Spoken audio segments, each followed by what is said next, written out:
Hello friend, आपने headphone को use करो वीडियो की सबटाइटल पर क्लिक करके वीडियो की मजा लो। दोस्तों, शादी के बाद मैं अपने परिवार के साथ बहुत खुश थी।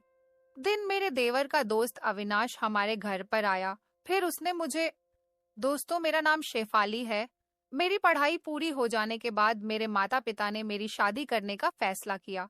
मैं भी पढ़ना चाहती थी, लेकिन मेरे माता पिता का कहना था कि बस बहुत हो गई पढ़ाई, अब शादी करके अपना घर बसाओ और अपनी ससुराल में सुखी रहो। हम 4 बहनें थे और 3 भाई थे। मैं सबसे बड़ी थी।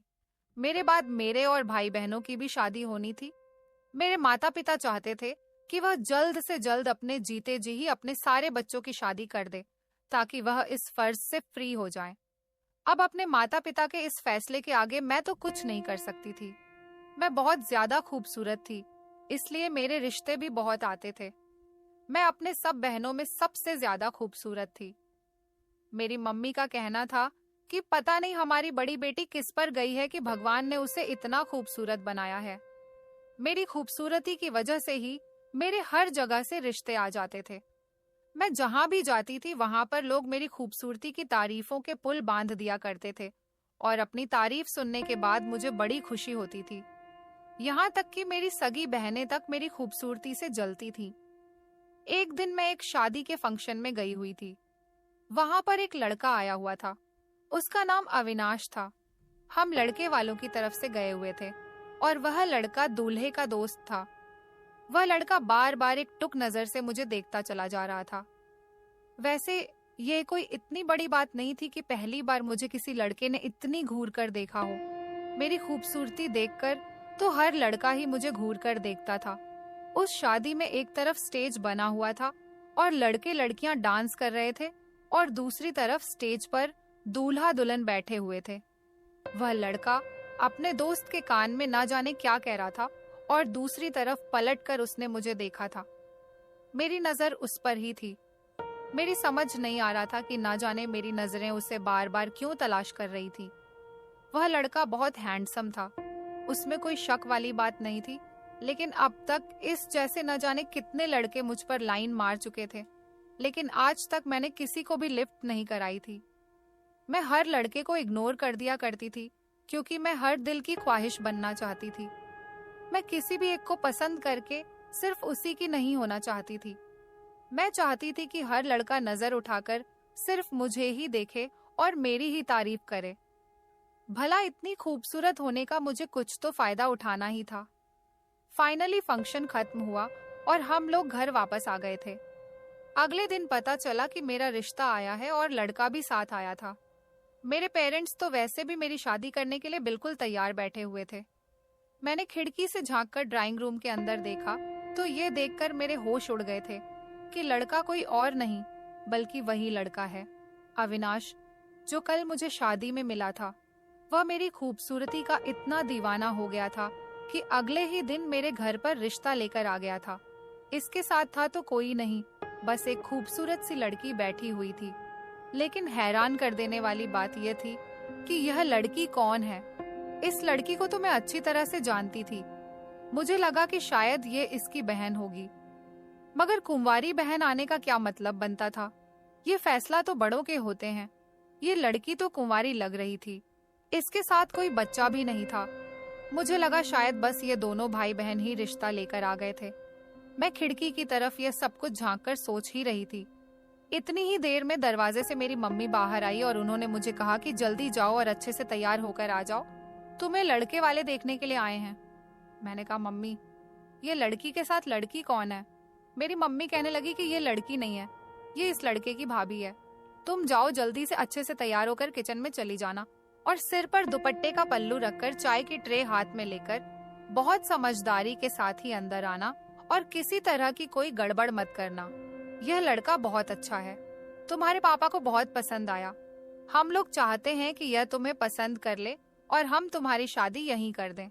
मैं समझ गई थी कि मेरे मम्मी पापा को इस लड़के ने बहुत अच्छी तरह से अपनी बातों में ले लिया है। इसलिए मैं कमरे में चली गई और मैंने एक अच्छा सा सूट निकालकर पहन लिया, जिसमें मैं और भी ज्यादा खूबसूरत लग रही थी। ब्लू कलर मेरे ऊपर शुरू से ही बहुत जचता था और इस सूट में भी मैं बहुत ज्यादा खूबसूरत लगती थी। इसलिए मम्मी के कहने के मुताबिक मैं जल्दी से तैयार होकर और सर पर दुपट्टा रखकर चाय की ट्रे हाथ में लेकर ड्राइंग रूम में जहाँ पर मेहमान बैठे हुए थे वहाँ चली गई। जैसे ही मैं ड्राइंग रूम के अंदर गई, मैंने नोटिस किया कि अविनाश की नजर मेरे ऊपर से हट ही नहीं रही थी। मैं बहुत ज्यादा खुश हुई थी कि सच में मेरी खूबसूरती का दीवाना हो गया, इसलिए इसको मुझे पाने का शौक जाग उठा है। लेकिन मुझे हैरानी इस बात पर आ रही थी कि जो औरत अविनाश के साथ बैठी हुई थी यह उसकी भाभी थी। मैं तो इसे उसकी छोटी बहन समझ रही थी। अविनाश की भाभी को मैं बहुत ज्यादा पसंद आई थी। इसी तरह से हमारा रिश्ता फिक्स हो गया था। दरअसल अविनाश की भाभी की शादी को 10 साल हुए थे जब उनके पति की मौत हो गई थी। जब वह 17 साल की थी तब उनकी शादी अविनाश के बड़े भैया के साथ कर दी गई थी और वह काफी सालों पहले मर चुके थे और अविनाश ने अपनी पढ़ाई कंप्लीट करने के बाद दूसरे शहर में नौकरी करना शुरू कर दिया था। वह इस शहर में नहीं रहते थे। वह महीने में 1 या 2 दिन के लिए ही अपने घर का चक्कर लगा लिया करते थे और उन्होंने हमेशा अपनी भाभी को माँ का दर्जा दिया था। उनकी भाभी ने अविनाश के साथ कभी किसी तरह का भेदभाव नहीं किया था। वह अविनाश को हमेशा अपना बेटा मानती थी। वह लगभग 45 साल की थी और इतनी उम्र हो जाने के बाद भी उन्होंने अभी तक शादी नहीं की थी, जबकि वह जवानी में विधवा हो गई थी और तभी उन्होंने फैसला कर लिया था कि वह दूसरी शादी नहीं करेंगी। फिलहाल मेरी शादी तो अविनाश के साथ हो गई थी। मैंने सोच लिया था कि मैं शादी के बाद भी इसी तरह से लोगों की नजरों का निशाना बन जाया करूंगी, लेकिन यह मेरी गलतफहमी साबित हुई थी। जब मैंने अपनी जेठानी को देखा था, वह अपने देवर की पसंद पर हमारे घर रिश्ता लेकर आ गई थी। उनकी चढ़ती जवानी की उम्र निकल जाने के बावजूद भी उन्हें देखकर ऐसा लगता था कि वह अभी जवान है, जबकि इस उम्र की औरतों के तो बच्चे जवान हो जाते हैं। मेरे पेरेंट्स ने अविनाश के साथ मेरी शादी इसलिए भी कर दी थी क्योंकि उनके आगे पीछे कोई नहीं था, सिर्फ एक भाभी ही तो थी और उन्होंने मेरी फैमिली वालों के सामने बैठकर इतने अच्छे तरीके से बात की थी कि उनको देखकर मेरे मम्मी पापा का दिल उनकी बातों पर फिदा हो गया था। उनका कहना था कि जितनी यह चेहरे से खूबसूरत है उससे कहीं ज्यादा इनका दिल खूबसूरत है। तुम्हारी जेठानी तुम्हारा बहुत ख्याल रखेगी। यही सब सोचते हुए मेरी शादी इस घर में हो गई थी। अपनी जेठानी को मुझे देखकर लगता था कि सारी जवानी इन पर ही टूटकर बरस गई है। अविनाश ने पहली बार मुझे शादी में देखा था। वह अपने दोस्त की शादी अटेंड करने के लिए इस शहर में आए हुए थे और उन्होंने उस दिन शादी में अपने दोस्त के कान में मेरे बारे में ही बताया था कि वह मुझे पसंद करने लगे हैं और मुझे अपने दोस्त को दिखाकर उनसे मेरे बारे में सारी इन्फॉर्मेशन ले ली थी। फिर घर जाते ही उन्होंने अपनी भाभी को मेरे बारे में बताया। उनकी भाभी तो वैसे भी उनकी हर बात मानती थी, इसलिए वह उनके कहने के मुताबिक अगले दिन ही हमारे घर पर आ गई और मुझे अपने देवर की खातिर पसंद करते ही उन्होंने शादी के लिए हाँ कर दी। इसी तरह से हमारी शादी हुई थी। अविनाश की फैमिली और उनका घर बहुत अच्छा था। मेरे घर वालों को कोई एतराज भी नहीं हुआ था क्योंकि उन्हें भी अविनाश अच्छे लगे थे। अपनी खूबसूरती पर फिदा हो जाने वाले इंसान को पाकर मैं बहुत ज्यादा खुश हो गई थी। लेकिन शादी वाले दिन ही मेरी खुशियां खाक में मिल गई थी क्योंकि मुझे आइडिया हो गया था कि इस पूरी महफिल में मैं नहीं बल्कि मेरी जेठानी ने अपनी खूबसूरती से तारीफें लूट ली हैं। शादी वाले दिन मैं दुल्हन बनकर स्टेज पर बैठी हुई थी और मेरी सारी फ्रेंड्स फोटोशूट कर रही थी। मेरी फ्रेंड धीरे से मेरे कान में आकर कहने लगी, यार शेफाली दुल्हन तुम बनी हो, लेकिन रंग रूप तो तुम्हारी जेठानी पर चढ़ा हुआ है। सच में तुम्हारी जेठानी तो तुम्हारे पति की भाभी नहीं बल्कि उनकी छोटी बहन लग रही है। हर किसी की नजरें मेरी जेठानी पर ही जमी हुई थी। लगता ही नहीं था कि वह अविनाश की बड़ी भाभी है। मैंने तो आज से पहले इतनी जवान और खूबसूरत औरत नहीं देखी थी। अपनी दोस्त की बात सुनकर मेरा चेहरा गुस्से से लाल हो गया था। मैंने अपने दोस्त से कहा कि फालतू की बातें मत करो, मैं दुल्हन हूँ और मेरी वैल्यू कम नहीं हो सकती। लेकिन मेरे दिल में यह बात मुझे भी अच्छी तरह से महसूस हो चुकी थी कि मुझसे कहीं ज्यादा वैल्यू मेरी जेठानी को मिल रही थी। लोग मुझसे ज्यादा मेरी जेठानी की खूबसूरती से इम्प्रेस हो रहे थे और मैं यह भी अच्छी तरह से जान गई थी कि मुझसे ज्यादा प्रोटोकॉल मेरी जेठानी को मिल रहा था। वह जहां जाती लोगों की नजरें उनके पीछे पीछे होती थी। यहाँ तक कि मुझसे ज्यादा लोग उनके साथ फोटो खिंचवा रहे थे। और उसी दिन से मेरे दिल में अपनी जेठानी के लिए नफरत की आग भड़क उठी थी। अविनाश क्योंकि सिर्फ कुछ दिनों के लिए ही यहाँ पर आए हुए थे। अपनी शादी की सारी रस्में कंप्लीट हो जाने के बाद वह यहाँ से जाने वाले थे। अविनाश की जॉब कोलकाता जैसे बड़े शहर में थी और वह कमाते भी अच्छा थे, इसलिए उनके घर में हर आराम की चीज मौजूद थी। इन दिनों में उन्होंने अपना सारा टाइम मेरे साथ साथ अपनी भाभी को भी बराबर से ही दिया था। जहाँ कहीं भी हम लोग गए थे, उन्होंने अपनी भाभी को एक पल के लिए भी अकेला नहीं छोड़ा था, बल्कि वह हमारे साथ साथ ही हर जगह जा रही थी। अविनाश की अपनी भाभी से बहुत अच्छी दोस्ती थी।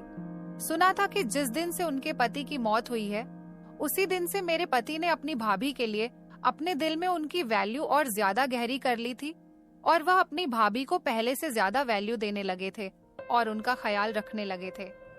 उन दोनों देवर भाभी के बीच खूब हंसी मजाक होती थी और एक दूसरे को दोनों बहुत अच्छी तरह से समझते थे। दोनों एक दूसरे के साथ ऐसे रहते थे जैसे दोनों उम्र में बराबर के हों और उन दोनों के दरमियान दोस्तों जैसी बात होती हो। उन दोनों के बीच इतनी करीबी बातें होते हुए देखकर मुझसे यह सब कुछ बर्दाश्त नहीं हो रहा था। अविनाश कुछ दिन हमारे साथ गुजारकर वापस कोलकाता चले गए थे, लेकिन मुझे अपनी जेठानी से नफरत होने लगी थी। मेरे दिल में उनके लिए नफरत उसी दिन से पैदा हो गई थी जिस दिन से मैंने उन्हें पहली बार देखा था और मुझे पता चला था कि यह मेरे पति की भाभी है, क्योंकि देवर भाभी को इतना अटैच होते हुए देखना यह सब मुझे बिल्कुल भी पसंद नहीं आया था। अपनी जेठानी का उठना बैठना, पहनना ओढ़ना सब कुछ मेरी आंखों में चुभने लगा था, क्योंकि उन्होंने मेरी खूबसूरती को अपने सामने कम कर दिया था। आखिर मेरी जेठानी विधवा औरत थी, उन्हें तरीके से पहनना छोड़ना चाहिए था। विधवा औरतें तो लाइट कलर के कपड़े पहनती हैं और ज्यादा साज सिंगार भी नहीं करती, लेकिन मेरी जेठानी तो बिल्कुल किसी हीरोइन की तरह रहती थी। वह लगभग 40 साल की उम्र की थी। इतनी उम्र में आकर भी उनके खूबसूरती में कोई भी कमी नहीं आई थी। ना ही उनके चेहरे पर कोई दाग धब्बा था और ना ही कोई पिंपल्स और ना ही उनके चेहरे पर झुर्रियां थी। मेरा खूबसूरत होने का सारा घमंड उनके आगे चूर चूर हो गया था, क्योंकि घमंड करने के लिए मेरे पास कुछ बचा ही नहीं था। मैं जहाँ जाती थी मेरी जेठानी मेरे साथ होती थी और उनके आगे किसी की भी नजर मुझ पर पड़ती ही नहीं थी। एक दिन इसी तरह ही बातों बातों में मैंने अपनी जेठानी से उनकी शादीशुदा जिंदगी के बारे में पूछा तो उन्होंने मुझे बताया कि मेरी शादी लगभग 10 या 12 साल पहले हुई थी। लगभग शादी के 2 साल बाद ही मेरे पति की मौत हो गई थी। मैंने उनसे पूछा था कि आप इतनी खूबसूरत हैं, आप चाहती तो दूसरी शादी भी कर सकती थी, लेकिन उन्होंने कहा कि मैं इस घर को छोड़कर कहीं नहीं जा सकती थी। इस घर में मेरे पति की यादें बसती हैं, इसलिए मैंने आज तक दूसरी शादी नहीं की। यह बताते हुए उनकी आंखों में आंसू आ गए थे और यह सुनकर मेरे होश उड़ गए थे कि भला इतनी खूबसूरत औरत चाहे तो दूसरी शादी आसानी से कर सकती है। अगर वह विधवा है और उनको अपने पति के मरने का इतना ही गम है, तो फिर वह इस तरह से अपने आप को हीरोइन की तरह बनाकर क्यों रखती है। मुझे लगा कि औरत मेरे सामने अपने पति को याद करके सिर्फ रोने का नाटक कर रही है। मेरे दिल में अपनी जेठानी के लिए नफरत बढ़ती चली गई, बल्कि और गुजरते हुए दिनों के साथ अपनी जेठानी के लिए मेरे दिल में नफरत बढ़ती ही चली जा रही थी, कम नहीं हो रही थी। दिन इसी तरह से गुजर रहे थे। सबसे ज्यादा गुस्सा मुझे इस बात पर आता था जब कोई मेरे सामने मेरी ही जेठानी की तारीफ कर देता था, तब तो मैं गुस्से से जल भुनकर राख हो जाती थी।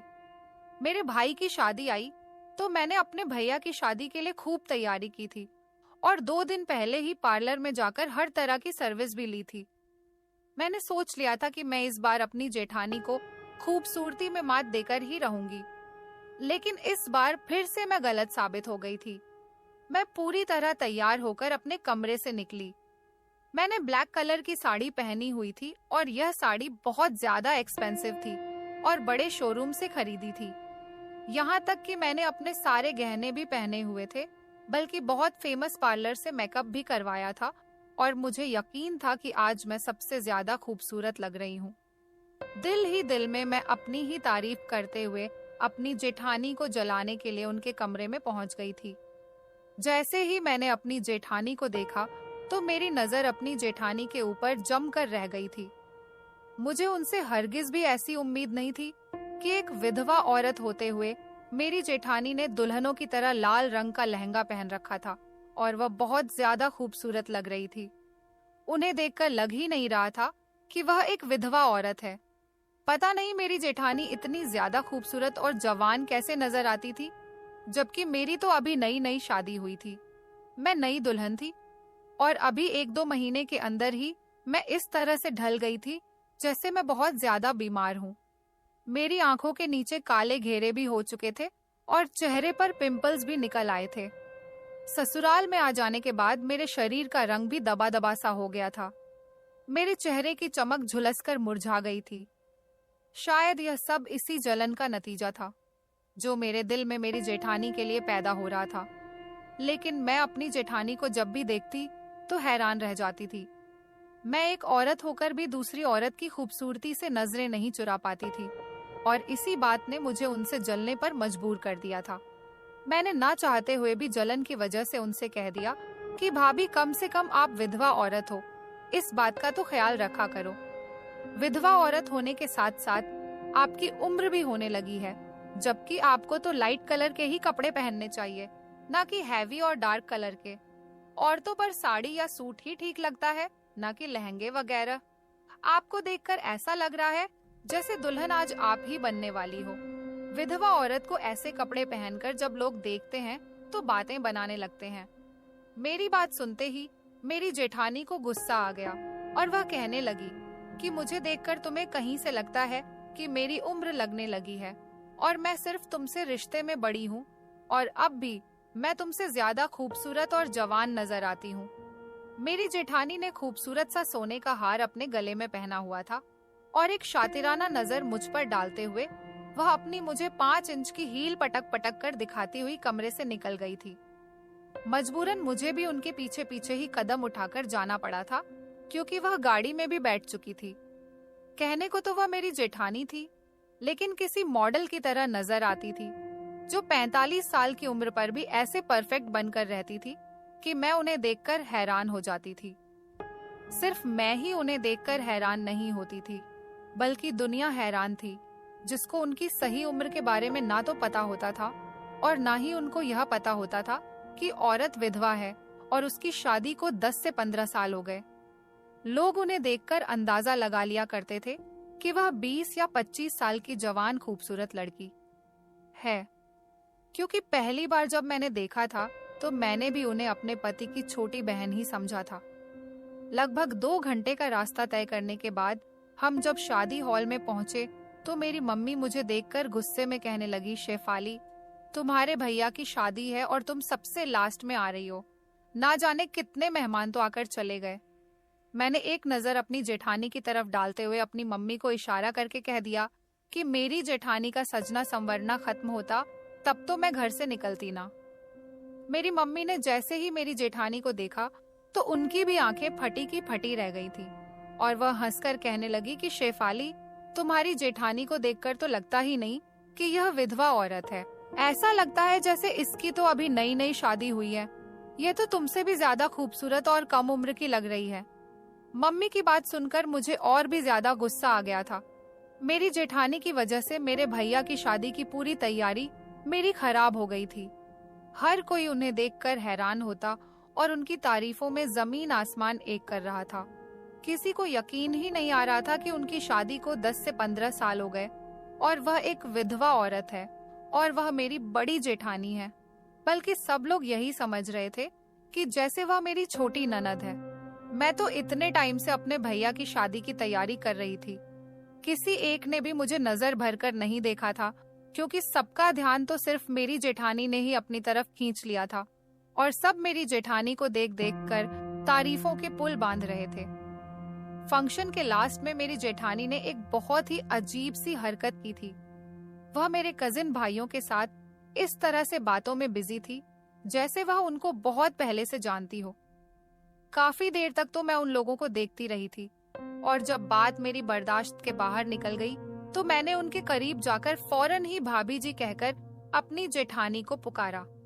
मेरी जेठानी के चेहरे के एक्सप्रेशन एकदम ही बदल गए थे।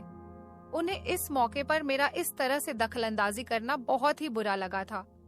मेरे सारे भाइयों ने एकदम से ही मुझे चौंक कर देखा और पूछने लगे कि क्या ये तुम्हारी जेठानी है?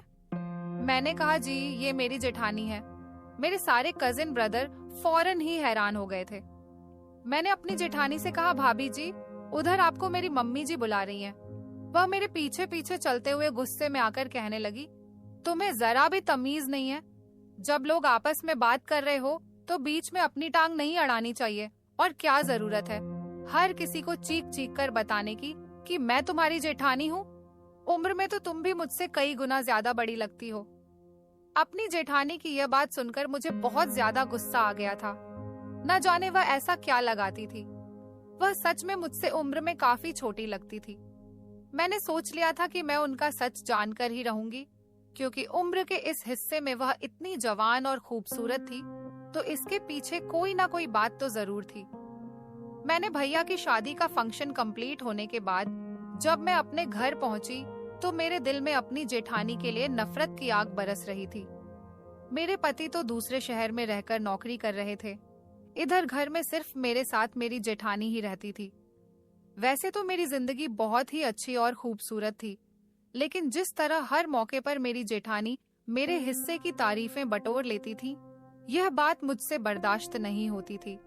हर कीमती जेवर और कपड़े उनके पास मौजूद थे। कमाते मेरे पति थे, लेकिन मजे तो उनको आ रहे थे। और सबसे बढ़कर यह कि वह जहां पर खड़ी होती थी, जवान लड़कों की नजरें उन पर टिकी रहती थी। आज भी पूरे फंक्शन में सबने मुझे छोड़कर उनकी तारीफ की थी और मेरी तरफ के सारे लड़के भी उन्हें इस तरह से देख रहे थे जैसे किसी जवान लड़की को देखा जाता है। मेरे पति अविनाश की मेरे पास कॉल आई तो मैंने जले भुने अंदाज में उन्हें भी यह बात बता दी थी कि अपनी भाभी से कहो कि विधवा होने के बाद भी उनके बनाव श्रृंगार कम नहीं होते। विधवा होते हुए जिस तरह वह चटक मटक से घर से बाहर निकलती है, मैं उन्हें देखकर बहुत शर्मिंदा होती हूँ। मेरी बात सुनकर मेरे पति कहने लगे, हाँ भाभी ने मुझे अपनी कुछ पिक्स तो व्हाट्सएप की थी। वो तो सच में बहुत खूबसूरत और कोई कम उम्र की लड़की लग रही थी। इसमें क्या बुराई है? अगर वो अच्छी दिखना चाहती है तो ये उनका हक है। और क्या विधवा औरतों को तैयार होने का दिल नहीं करता या उनसे सारे हक छीन लिए जाते हैं? तो मैं आखिर उनसे क्या प्रॉब्लम हो गई? मैंने तुम्हें भी तो बहुत सारे पैसे भेजे थे ना, तुम भी तो अच्छी तरह से अपनी शॉपिंग कर सकती थी। अविनाश की इन बातों ने मेरे दिल में और ज्यादा आग लगा दी थी। मैंने अपने पति से और ज्यादा बात किए बिना ही फोन काट दिया था। मुझे उनसे बस इतना जानना था कि किस वजह से मेरी जेठानी इतनी जवान और खूबसूरत नजर आती थी, और यही सब जानने के लिए मैंने मेहनत शुरू कर दी थी। अगले दिन रोज की तरह मेरी जेठानी जरूरी काम का कहकर घर से बाहर निकली तो पीछे से मैंने उनके कमरे की तलाशी लेना शुरू कर दी। मुझे लग रहा था कि वह कोई ना कोई ऐसी क्रीम या दवाई का इस्तेमाल करती है जिसकी वजह से उनका चेहरा इतना निखरा हुआ है, लेकिन काफी देर तक उनके कमरे की तलाशी लेने के बाद मुझे ऐसी वैसी कोई भी चीज नजर नहीं आई थी, बल्कि एक फाइल जरूर मिली थी जिसके ऊपर मेरी जेठानी का नाम लिखा हुआ था और वह किसी अस्पताल की फाइल लग रही थी। उस फाइल पर डेट भी लगभग 7 साल पुरानी थी। मेरी जेठानी को 7 साल पहले ऐसा क्या हुआ था जिसके लिए उन्हें न सिर्फ अस्पताल जाना पड़ा, बल्कि इतनी मोटी फाइल भी बन गई थी। और जैसे ही मैंने वह फाइल खोलकर देखा तो सब कुछ मेरी आंखों के सामने जाहिर हो गया था। मेरी जेठानी ने अपने चेहरे की प्लास्टिक सर्जरी करवाई हुई थी और इसी सर्जरी ने उनके चेहरे को पूरी तरह से बदल दिया था। वह पहले से कई ज्यादा खूबसूरत और जवान हो गई थी, और भी उन्होंने बहुत से ट्रीटमेंट लिए हुए थे, जिसकी वजह से उनका पूरा शरीर भी जवान लड़कियों जैसा हो गया था। और फिर उनकी अलमारी में मुझे कुछ पैसों की स्लिप भी मिल गई थी जो उन्होंने एक जिम में जमा करवाई थी। अब मुझे समझ आ रहा था कि वह रोजाना जरूरी काम का कहकर जिम को जाती थी, इसलिए वह इतनी ज्यादा फिट लगती थी। मेरी जेठानी की जवानी का रस पूरी तरह से मेरे हाथ में आ गया था, और मैं ये बात अच्छी तरह से जानती थी कि उनकी सारी जवानी और खूबसूरती सिर्फ सर्जरी का ही नतीजा है। वरना मेरी जेठानी भी 40 साल की आधी उम्र की औरत होती। लेकिन मेरी जेठानी को लाखों रुपए खर्च करके सर्जरी करवाने की क्या जरूरत आ गई थी? यह बात मुझे समझ नहीं आ रही थी। मेरे पति कितने ही सालों से अपने घर से दूर रहकर मेहनत से पैसे कमा रहे थे और मेरी जेठानी यहाँ इन कामों में उनके पैसे बर्बाद कर रही थी। यह बात मेरे दिमाग में आते ही मेरा दिल जलकर रह गया था और इस आग को कुछ ही वक्त में हवा भी मिल गई जब मैंने खुद अपनी जेठानी को एक जवान लड़के के साथ घर लौटते हुए देखा। मैं खिड़की से बाहर की तरफ देख रही थी। एक खूबसूरत सा लड़का मेरी जेठानी को घर के दरवाजे तक ड्रॉप करके गया था। मेरी जेठानी अंदर आई तो मैंने उनसे सवाल किया कि आप किसके साथ आई हो? तो वह कहने लगी कि तुम मेरी देवरानी हो और देवरानी ही बनकर रहो। ज्यादा मेरी जासूसी करने की जरूरत नहीं, वरना अपने देवर से तुम्हारी शिकायत करके तुम्हें तुम्हारे मायके भिजवा दूंगी। वह हमेशा मुझे यही धमकी देकर खामोश करवा दिया करती थी, क्योंकि उन्हें पता था कि इस घर में मुझसे ज्यादा मेरे पति उनकी बात को मानते हैं। मेरे पति हमेशा मेरी जेठानी के ही साइड लिया करते थे। मुझे पता था उनके होते हुए कभी मेरे पति मुझे वैल्यू नहीं देंगे, क्योंकि उन्होंने विधवा बनकर मेरे पति के घर का ध्यान रखने के लिए शादी नहीं की थी। लेकिन मैं खामोश रहने वालों में से नहीं थी, क्योंकि हमारी इज्जत को दाग लग रहा था और यह दाग किसी और की वजह से नहीं, बल्कि मेरी जेठानी की वजह से ही लग रहा था। इसलिए मैंने अपने पति से साफ साफ शब्दों में कह दिया था कि आपकी भाभी को खूबसूरत नजर आने का बहुत शौक है और इसीलिए उन्होंने अपनी प्लास्टिक सर्जरी करवाई हुई है। मेरी बात सुनकर अविनाश चौंक गए थे और कहने लगे, क्यों फालतू की बकवास करती रहती हो? मेरी भाभी शुरू से ही इतनी खूबसूरत और जवान दिखती हैं, उन्हें सर्जरी की क्या जरूरत है? तुम उनसे जलना बंद कर दो तो सारी परेशानियां खुद ब खुद खत्म हो जाएंगी। अविनाश की बात पर तो मैं हैरान रह गई थी कि वह कैसे देवर थे जिन्हें अपनी भाभी के बारे में कुछ भी नहीं पता था। मैंने अविनाश से कहा कि मैं सच कह रही हूँ, लेकिन अविनाश ने मेरी किसी भी बात का यकीन किए बिना ही कॉल कट कर दी थी। उस दिन के बाद से मैंने अपनी जेठानी की जासूसी करना शुरू कर दी। जब भी वह घर से बाहर निकलती तो मैं उनके वापस आने का इंतजार करने लगती और रोजाना वापसी पर उन्हें एक जवान लड़का छोड़ने के लिए घर आया करता था। कभी कभी तो मैं हैरान होती थी कि वह अपने पति के मर जाने का फायदा उठा रही है और इतनी घटिया हरकत कर रही है। मेरे पति को यह दिखाना चाहती है कि अपने पति की याद में वह दूसरी शादी नहीं कर सकती और वह उनके पीछे लड़कों से चक्कर चला रही है ताकि वह अपने देवर की नजरों में अच्छी रह सके। मेरे पति को अपनी भाभी पर बहुत भरोसा था और वह अविनाश के पीछे इतनी घटिया हरकत कर रही थी। और फिर एक रात मुझ में पर आसमान ही टूट पड़ा था जब रात के अंधेरे में मैं किसी काम के लिए अपने कमरे से बाहर निकली तो मैंने अपनी जेठानी के कमरे से कुछ आवाजें आती हुई सुनी। मुझे उस आवाज ने चौंका दिया था। हमारे घर में तो सिर्फ मेरी जेठानी और मेरे अलावा कोई नहीं रहता था, लेकिन रात के इस टाइम पर मेरी जेठानी के कमरे से किसी लड़के के बोलने की आवाज आ रही थी।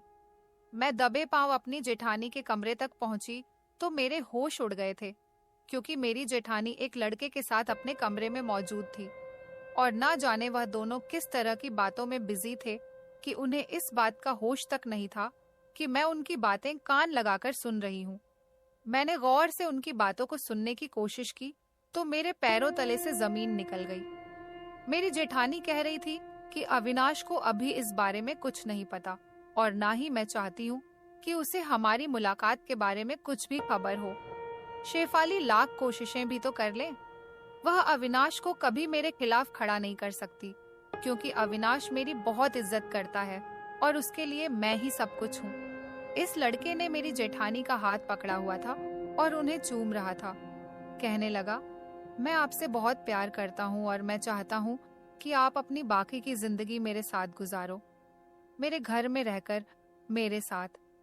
लेकिन अगर तुम अपने देवर और देवरानी को नहीं छोड़ना चाहती हो तो मैं तुम्हारी फीलिंग्स की कद्र करता हूँ, लेकिन तुम मुझसे मिलना जुलना और बातचीत खत्म मत करना। वो लड़का तो इमोशंस में खो गया था, ना जाने वो क्या क्या कह रहा था, लेकिन मैं अपने पैरों पर खड़ी रहना भूल गई थी। मैंने बड़ी मुश्किल से अपनी जेठानी के कमरे से अपने कमरे तक का फासला तय किया था और मैं चक्कर खाकर बिस्तर पर लेट गई थी। मैं सोच भी नहीं सकती थी कि मेरी जेठानी इसलिए जवान और खूबसूरत नजर आना चाहती है क्योंकि उन्हें इस तरह से लड़कों के साथ रिश्ते बनाने थे। वो लड़का लगभग कोई 18 साल की उम्र का था और मेरी जेठानी उसका इस्तेमाल कर रही थी।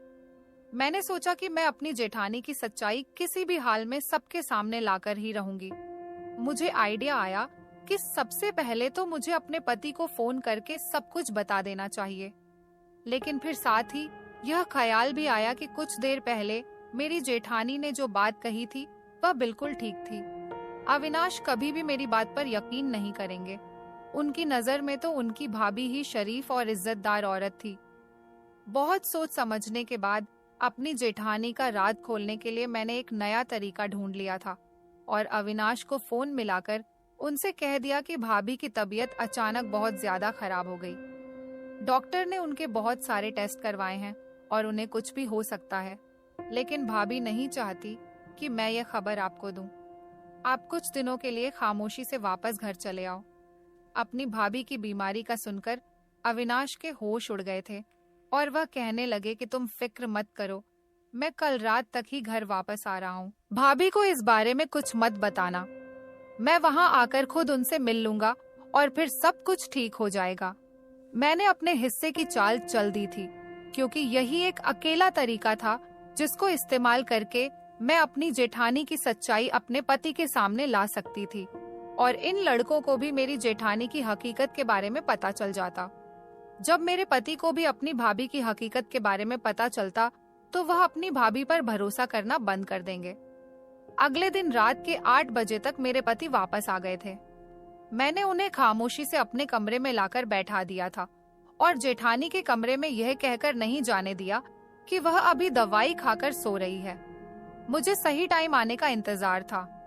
मैं जानती थी कि वह लड़का रात को मेरी जेठानी से मिलने जरूर आएगा और जैसे ही रात का 1 बज गया तो मुझे महसूस हो गया था कि वह लड़का उनसे मिलने के लिए उनके कमरे में जा चुका है। मैंने अविनाश से कहा कि भाभी के जागने का टाइम हो गया, चलो उनके कमरे में चलते हैं।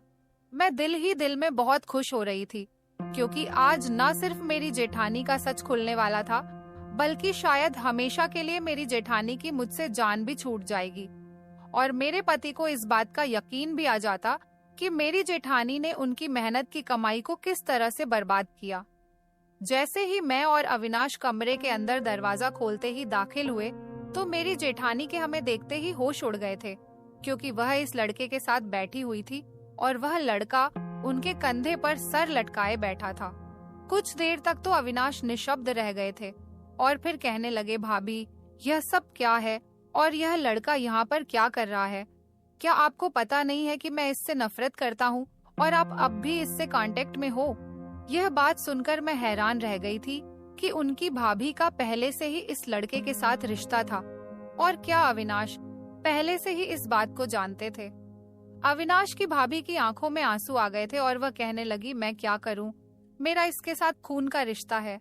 मेरे माता पिता तो नहीं है, एक यही तो मेरा इस दुनिया में अपना है, बाकी मेरा कोई नहीं है। भला मैं कैसे इससे मुंह फेर सकती हूँ?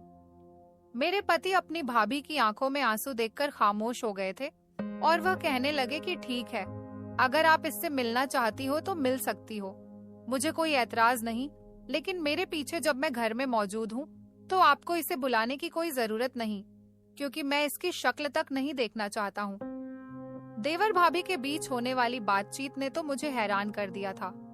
वह लड़का मेरी जेठानी का छोटा भाई था। अविनाश ने मुझे इतना हैरान होते हुए देखा तो कहने लगे कि दरअसल यह लड़का भाभी का छोटा भाई है। लगभग 5 साल पहले इसको मैं अपने साथ कोलकाता लेकर गया था और वहाँ पर मैं इसकी पढ़ाई लिखाई का खर्चा भी उठा रहा था, यह सोचकर कि इसके माता पिता नहीं है और यह मेरी भाभी का छोटा भाई है, इसलिए यह मेरे लिए भी भाई जैसा ही हुआ। मैं इस पर बहुत भरोसा करता था। मैंने इसका वहीं पर स्कूल में एडमिशन करवा दिया और यह मेरे साथ मेरे ही फ्लैट में रहता था। इसने वहाँ पर बच्चा होने का फायदा उठाया था और जिस बिल्डिंग में हम रहते थे वहाँ के लोगों के घरों में चोरी करने लगा था। मैं बहुत इज्जतदार आदमी हूँ, लोगों को तो यही लगता था कि यह मेरा सगा भाई है, इसीलिए लोगों ने मुझे वहाँ पर चोर का भाई कहकर पुकारना शुरू कर दिया। मैं उनके शब्द समझ नहीं पाता था कि वो लोग क्या कहना चाहते हैं। जब काफी दिन इसी तरह से गुजर गए तो मैंने देखा कि एक आदमी ने उसको चोरी करने के आरोप में पुलिस के हवाले कर दिया। बड़ी मुश्किल से मैंने इसे बचाया था। इसकी वजह से मेरी वहां पर बहुत बेइज्जती हुई थी, और तो और मैं किसी से नजरें मिलाने के काबिल नहीं बचा था। लोगों ने इसके साथ साथ मेरी भी खूब इंसल्ट करना शुरू कर दिया था। मेरे पास एक ही सॉल्यूशन था कि मुझे उस फ्लैट को खाली करना था। वह फ्लैट मुझे मेरी कंपनी वालों ने दिया था, लेकिन उस बिल्डिंग में मेरी बहुत ज्यादा बेइज्जती हो गई थी, इसलिए मुझे वह फ्लैट खाली ही करना पड़ा। मैंने उस फ्लैट को खाली कर दिया और फिर मैं किराए के फ्लैट में रहने लगा। इसकी हरकतों से तंग आकर मैं उसको यहाँ भाभी के पास छोड़ गया था और भाभी से कह दिया था कि मुझे इससे बहुत ज्यादा नफरत है, मुझे इसकी शक्ल नहीं देखनी। अगर इसकी यही हरकतें रही तो यह हमारे घर में नहीं रह सकता, क्योंकि इसकी वजह से मुझे बहुत शर्मिंदगी का सामना करना पड़ा। अगर यह मुझे कहीं भी नजर आ गया तो मैं इसे जान से मार दूंगा। भाभी, यह बहुत बिगड़ गया है, इसे आप हॉस्टल में भिजवा दो। भाभी ने मुझसे उसकी तरफ से माफी मांगी थी और उसे हॉस्टल में भेज दिया था। इसने हॉस्टल में भी ढंग से पढ़ाई नहीं की, तो स्कूल वालों ने इसे 3 बार फेल होने की वजह से स्कूल से निकाल दिया। अब ये चोरी चुपके मेरी भाभी से मिलकर उनको अपने साथ अपने माता पिता के घर में रखना चाहता है, ताकि भाभी इसका ख्याल रख सके। क्योंकि भाभी का छोटा और लाडला भाई है, इस वजह से भाभी इसको कुछ नहीं कहती। शायद भाभी के लाड प्यार ने इसे बिगाड़ दिया, और यही वजह है कि इसकी इतनी सारी गलतियां होने के बावजूद भी भाभी का दिल अब भी उसकी बातों में आ जाता है। वह उनका सगा भाई है, इसलिए वह उससे चोरी छुपे मिलती हैं। भाभी को पता है कि मैं उससे सख्त नफरत करता हूँ, इसलिए उसका इस घर में एंट्री करना बंद है। भाभी ने सोचा होगा कि अगर तुम्हें इस बारे में पता चल गया कि यह इस घर में आता है तो तुम मुझे बता दोगी, और अगर मुझे इसके बारे में पता चल गया तो मैं उसको इस घर में आने नहीं दूंगा। मैंने तुम्हें ये बात इसलिए नहीं बताई क्योंकि मुझे नहीं लगता था कि ये बात इतनी इम्पोर्टेंट है कि तुम्हें बतानी चाहिए। अपने पति की बात सुनने के बाद मैं हैरान रह गई थी। मेरे पति अपने कमरे में चले गए थे और उधर मेरी जेठानी अपने कमरे में बैठी हुई अपने भाई से लिपट कर रो रही थी, और उनका भाई उनसे माफी मांग रहा था। मैं अपनी जेठानी के पास चली गई तो उन्होंने मुझे बताया कि 7 साल पहले उनका चेहरा किसी हादसे की वजह से पूरी तरह से जल गया था और उन्हें प्लास्टिक सर्जरी करवानी पड़ी थी। उन्होंने खूबसूरत दिखने के लिए नहीं, बल्कि अपने चेहरे को ठीक करवाने के लिए करवाई थी, और इस बात को मुझसे उन्होंने इसलिए छुपाया था क्योंकि उन्होंने अभी तक ये बात अपने देवर को भी नहीं बताई थी। वो अविनाश को अपनी किसी भी परेशानी के बारे में यह सोचकर नहीं बताती थी कि वो इतनी दूर रहते थे। अगर वह उनकी परेशानी सुनेंगे तो परेशान हो जाएंगे। आज सारी सच्चाई मेरे सामने खुलकर आ गई थी, लेकिन सच वह नहीं था जो दिखाई दे रहा था। मैंने हर बात को अपनी मर्जी से और अपने हिसाब से जोड़कर कहानी बना दी थी, जबकि असल कहानी तो बहुत ही अलग थी। वह लड़का मेरी जेठानी का छोटा भाई था। मेरी जेठानी का इस दुनिया में कोई नहीं है, इसलिए वह अपने भाई की गलत हरकतों पर भी उससे प्यार करती थी। मेरी जेठानी का चेहरा बिगड़ गया था, इसलिए उन्होंने प्लास्टिक सर्जरी करवाई थी, और एक मैं थी जो उनकी खूबसूरती के पीछे ही पड़ गई थी। और तो और मैंने उन पर शक भी किया था, जबकि वह लड़का उनका कोई और नहीं बल्कि सगा भाई था। यह तो बहुत बड़ा पाप कर दिया था मैंने कि भाई बहन के रिश्ते पर आरोप लगाने के बारे में सोच लिया था। मुझसे यह क्या हो गया था कि जिससे मोहब्बत होती है उन्हें सिर्फ सुकून और खुशी ही दी जाती है, और मैं भी अपनी जेठानी के साथ एक अच्छा रिश्ता बनाकर अपने पति को सुकून दे सकती थी। मैंने अविनाश से वादा कर लिया था कि आज के बाद मैं कभी भी उनकी भाभी की शिकायत उनसे नहीं करूंगी और ना ही उनसे जलन रखूंगी, क्योंकि वह बेचारी तो पूरी तरह से जलने के बाद सर्जरी करवाने पर मजबूर हुई थी और वह अपने भाई को भी नहीं छोड़ सकती थी। मेरी जेठानी ने अपने भाई से कह दिया था कि अगर तुम्हें मेरे प्यार और साथ की जरूरत है तो तुम्हें गलत काम छोड़ने पड़ेंगे और मुझसे वादा करना पड़ेगा कि तुम सीधे रास्ते पर चलोगे। उनके भाई ने उनसे वादा किया था और उसने उस दिन के बाद कभी भी कोई गलत काम नहीं किया। मेरे पति ने भी उसकी अच्छी बातें देखते हुए उसे माफ कर दिया और अब वह मेरी जेठानी का ही भाई नहीं बल्कि मेरा भी भाई बन गया। हम दोनों उससे बहुत प्यार करते हैं और वह अब पूरी तरह से सुधर चुका है और हम दोनों देवरानी जेठानी एक दूसरे के साथ बहुत प्यार और मोहब्बत से रहते हैं। तो दोस्तों, उम्मीद करती हूँ आपको हमारी कहानी पसंद आई होगी। कहानी पसंद आई है तो वीडियो को लाइक करें, चैनल पर नए हैं तो चैनल को सब्सक्राइब करें और नोटिफिकेशन को जरूर दबाएं ताकि अगली अपडेट सबसे पहले आपको मिले। धन्यवाद।